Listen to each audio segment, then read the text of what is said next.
Chapter. Yeah, I was just about to come find you. Let's see what it says. Now sprout to life the story's seeds, stirred by wind-born melodies. Then on that breeze the music leaves, fading into distant memories. Seek the place where wind and tale entwine, and once there, make 3 riddles into verse, and 3 melodies into song. For in poetry and song will this story start to blossom. Come on! Another riddle? All that talk about wind and melodies? What do you think the answer could be? Wind, melodies, what that? Are you thinking what I'm thinking? Oh! Care to elaborate? No. Wind? Music? Poetry? Tone-deaf bards gotta know the answer. Well done, Paimon. You mean Lord Barbados? Albedo introduced us when I first arrived in Mondstadt. I mean, someone like me was bound to catch his eye sooner or later. It's better that it's out in the open anyway. Now, how should we track him down? I'm not going to say. I'm pretty sure he's already caught wind of what's going on here. Why don't we just see where the wind takes us? Right. He definitely makes it easy to forget he's a real god sometimes.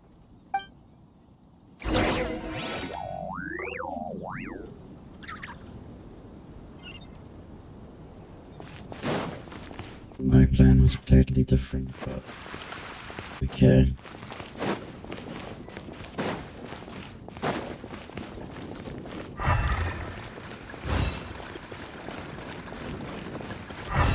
Lord Barbados. Disturb me? Not at all! To tell you the truth, I'm just as curious about this riddle as you are. Let me take a look.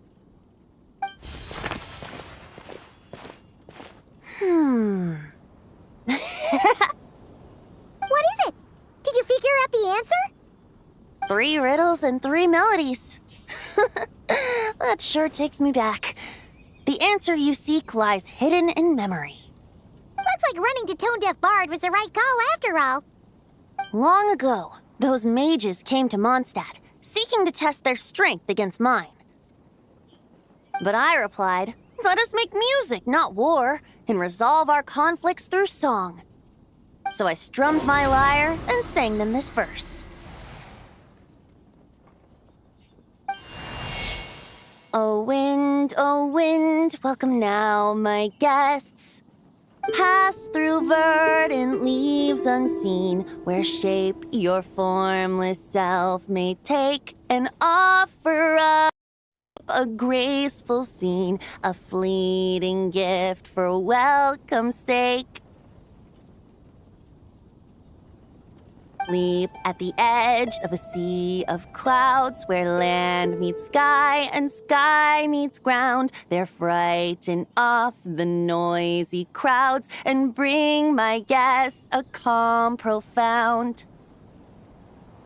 Fly beneath the stars up high, where mortal noise is swept aside, that my dear guests with starry eyes may share the dreams they hold inside.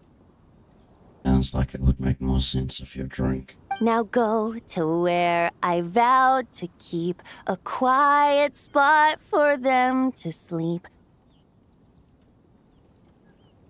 No clash, no contest bars the way, just tea and mirth to fill the day. There you have it, the 3 melodies. As for the answers to those 3 riddles, I trust you can guess them by now.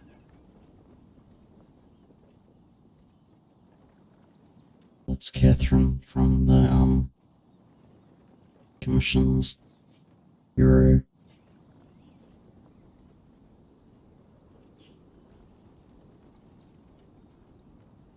The woods, the edge of a cliff, and the sky? Correct! Funnily enough, your mother was also the first to solve it, all that time ago. There must be some kind of special rapport between those who write stories and those who sing them. The woods, a cliff, and the sky. Oh! So that's where it is! I suppose the spot that answer points to is where you're headed next. You should know, after solving my riddle, the mages even accepted my proposal and made that location their official meeting spot. And going by what your book is suggesting, once you found it, you might want to try playing the melody I just shared with you. Guess you can be pretty reliable when it counts, huh? Great Animal Archon? Thanks for the help, Lord Barbados.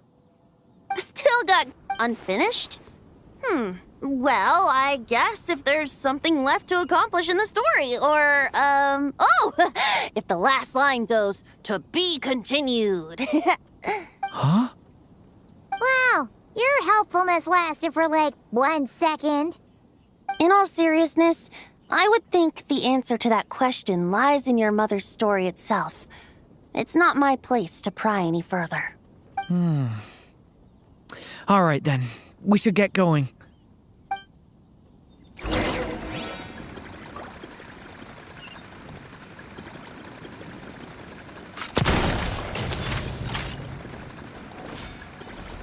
I wonder when their next meeting will be.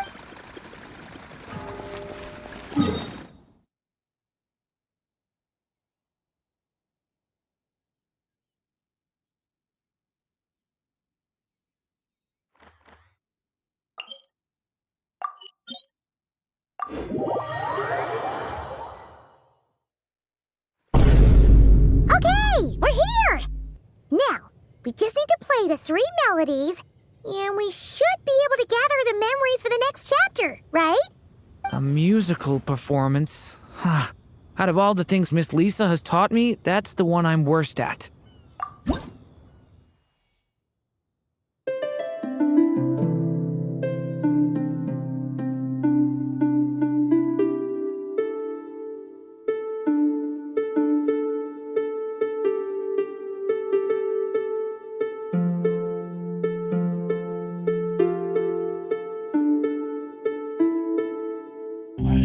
I really won't have patience for this jazz.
Just go with this red thing.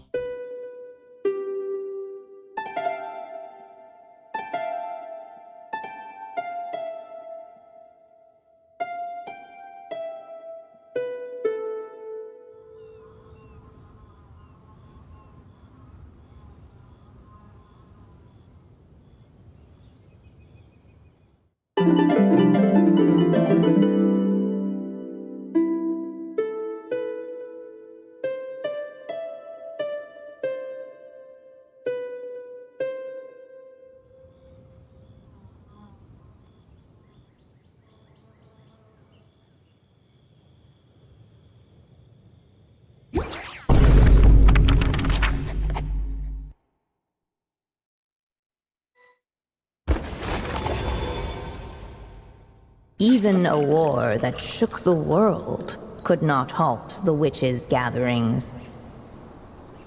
Yet even so, with the passing of time, 3 of them...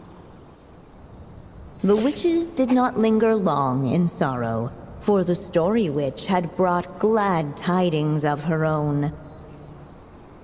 Born was her dragon child, safe and sound.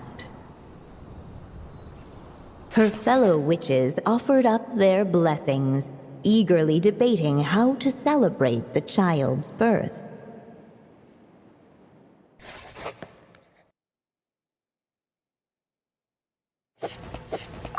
In the end, they settled on the sweetest candy they could find.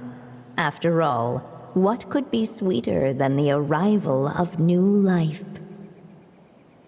And so, the witches' gathering turned into a birthday celebration.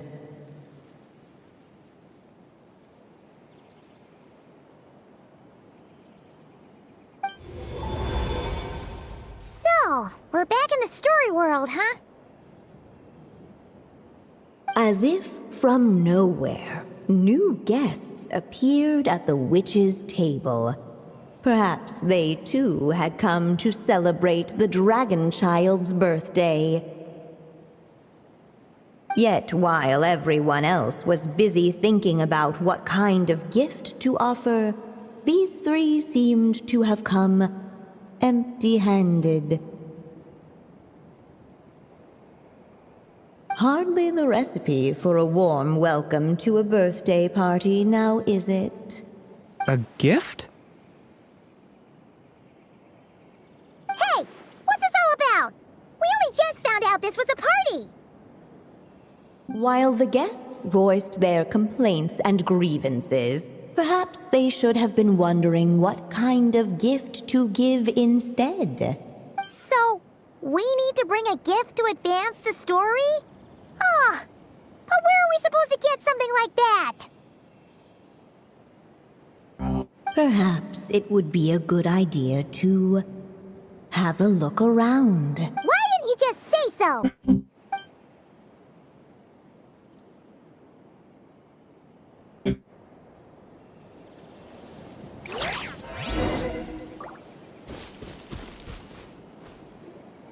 Hey, could we use these as gifts, maybe? At last, the guests found something to give the dragon child. Guess that's a yes then. Which one should we go for? Still, the guests wondered what kind of gift might the little dragon really want. Should they put a warrior's sword in his hand and send him out on an unstoppable quest to save the world? Or perhaps a wandering hero's slingshot and the promise of a life of endless, uncharted adventure. Or maybe even a scholar's tome and the chance to take on all the world's unsolved mysteries. Okay. Wow. That's a lot of pressure all of a sudden. Someone's overwhelmed. What do you think, Drew? Oh yeah! Technically, we're actually picking a gift for you. So, which one would you prefer? You want me to choose? Wow, this feels kinda special. How come? For as long as I can remember, I've spent most of my time living in the stories my mother created. I always thought my mother had everything written out for me already, just like the toy figures in Constellation Metropole. What I wanted to do with my own future. That's something I've never really thought about. What did I want back then? This is the first time I've ever asked myself that question. Sounds like this is the perfect opportunity to answer it then. It's been a while since you left Simulanka, and after everything that's happened, it might be about time to start thinking about your future. Then let me give it some thought.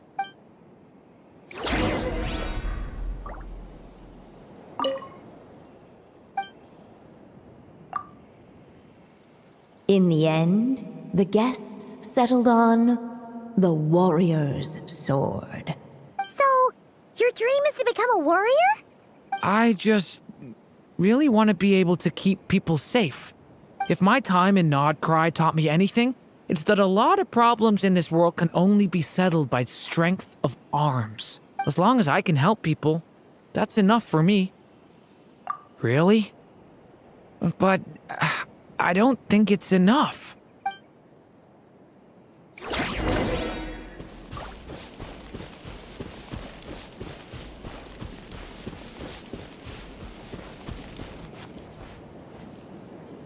Alright. They should let us in now that we've got a gift, right? Hello there. Brought a gift this time? The newly arrived guest presented his gift, wishing the little dragon a future as an indomitable warrior. Accepting the guest's blessing, the Story Witch invited him and his friends to take their place around the table. Finally, she could introduce them all to her dragon child, telling all in attendance about the moment of his hatching, and of course, the name he'd been given. It was then that the Seer Witch, diviner of the stars, withdrew her gaze from the heavens and turned a sorrowful glance upon the little dragon. You gave him the same name as that evil dragon? That's right. But the life I intend for him shall be very different. What folly, to love so blindly. For as you must know, a name is the mirror of destiny itself. He who bears an evil dragon's name must also inherit the fate of its previous owner. His fate has been foretold. Then I'll rewrite it. The witches at the table fell silent, for they knew the Seer Witch's words had never once proven wrong. Yet, just as clearly, they recognized the Story Witch's resolve, for there is scarce a force in this world more fearsome than a mother's love. At last, the Merry Witch stepped forward, dispelling the uneasy silence. So be it. Then we'll all lend a hand. Together, we shall rewrite this child's fate. You mean to defy one of the fundamental rules of this world? I refuse to be shackled by such rules. Besides, this is a witches' gathering, is it not? What could be more fitting a subject for this occasion than to defy them? Oh? Sounds like an interesting experiment. I suppose, were we to succeed in this endeavor, we might bring a touch of wonder to this otherwise dreary sky of stars. The Merry Witch finally talked them all round, just like she had done many times before. Warm and strong as the sun she was, so much so, in fact, that those who her light shined down upon had no choice but to bask in it. And so the witches readied their gifts, 3 marvels of the cosmos. For this child, I shall decipher the ravings of the heavens and lay bare before him the trickery of fate. For this child, I shall leave a formula powerful enough to unravel the very origins of this world, that he may seek another solution for the conundrum of his life. For this child, I shall call upon wondrous magic to make possible his impossible wish. All the Story Witch had was the pen in her hand, yet with the love that flowed from it, she resolved to bring forth a marvel of her own. For this child, I shall leave behind the last story I will ever write, and with it, a path to an ending yet untold. With the witch's blessings given and received, the little dragon's fate at last began to turn. In the midst of the dragon child's birthday celebration, the seer witch proclaimed her prophecy. The child had been given the evil dragon's name, and with it, the burden of its fate. But hearing this, the story witch vowed to rewrite it all, for such was her love and resolve. And so the other witches offered their gifts in turn, marvels as rare as any in the cosmos. Together, they sought to test one of the fundamental laws of this world, in part to support a mother's love, and in part to sate their own curiosity. Oh, and I almost forgot. Our new guests came bearing blessings of their own. Who knows? Perhaps this extra bit of courage might be all the little dragon needs to change his fate.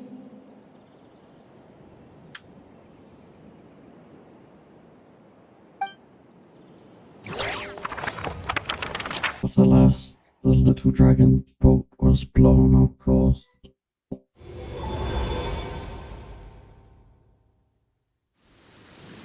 Yep. Looks like we've completed this chapter, too. Those witches in the story were the mages of the Hexen Circle, right? They sure seem to care a lot about you, Durin. But, Paimon kinda had trouble following their conversation. Just a bunch of mystery, as usual. The evil dragon's fate. Oh, is that what you're worried about? But didn't we already take care of that?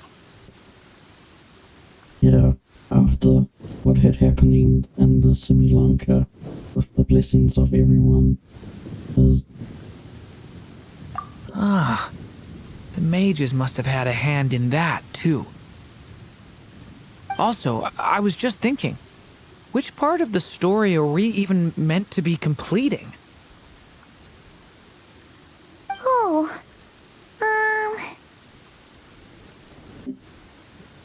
That is a good question, Mr. Dorito.